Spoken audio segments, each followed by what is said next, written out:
le prince Harry et Meghan Markle ont rendu au prince Charles et au prince William une faveur en se retirant de leurs fonctions royales supérieures, a expliqué l'expert royal Andrew Morton dans une interview.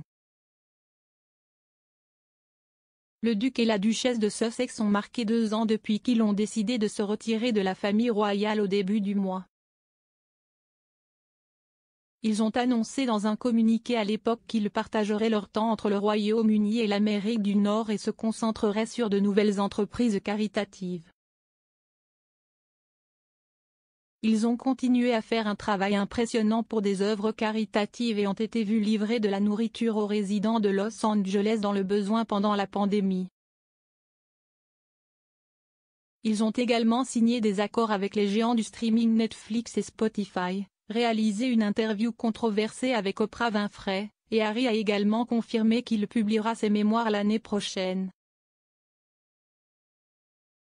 L'expert royal Andrew Morton a offert un aperçu de leur départ et des événements depuis lors, dans une interview de novembre avec Salon. Discutant du départ initial, il a déclaré que la famille royale avait cligné des yeux en premier et avait tenté d'accommoder les Sussex. Il a dit, quoi qu'il ait essayé de faire, ils n'ont pas pu les accueillir. En fin de compte, M.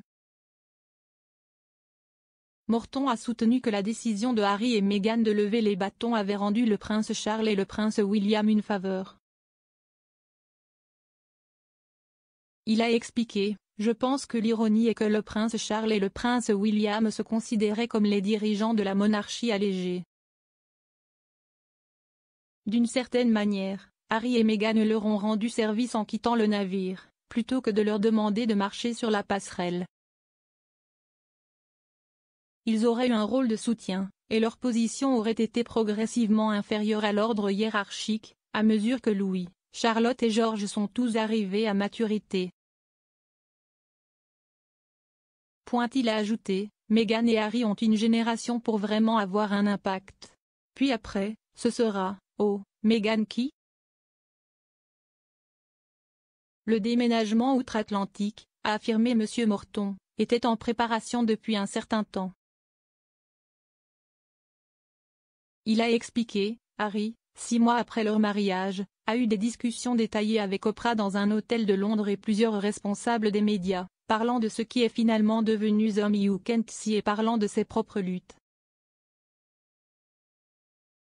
Avec la santé mentale. Ce n'est pas comme s'il n'allait pas faire une interview d'Oprah.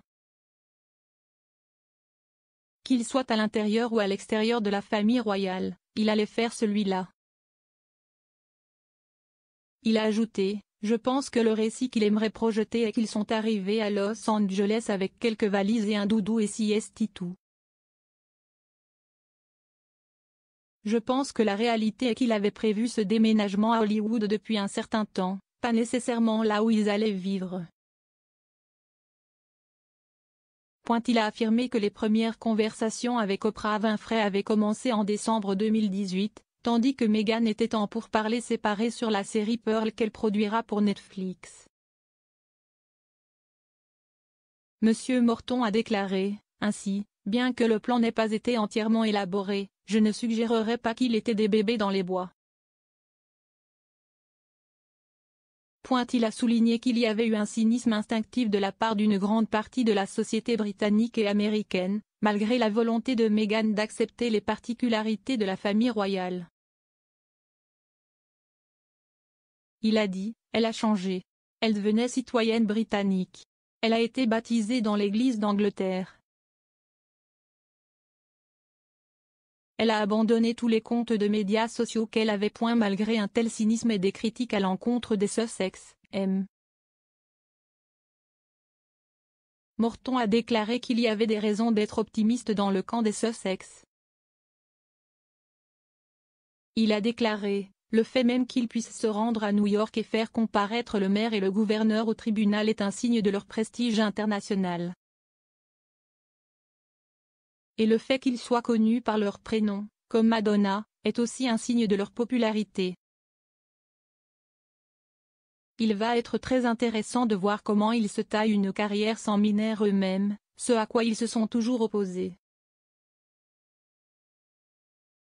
et jusqu'à présent, ils se sont minés avec cette interview d'Oprah, avec leur seule conversation Spotify.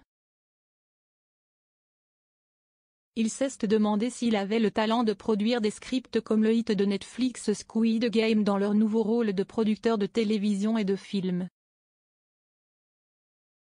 Il a ajouté, Harry et Meghan ont eu beaucoup de chance d'être inscrits à un moment où ces services de streaming étaient impatients de signer de grands noms, car ils ont une portée mondiale et ce sont des institutions mondiales.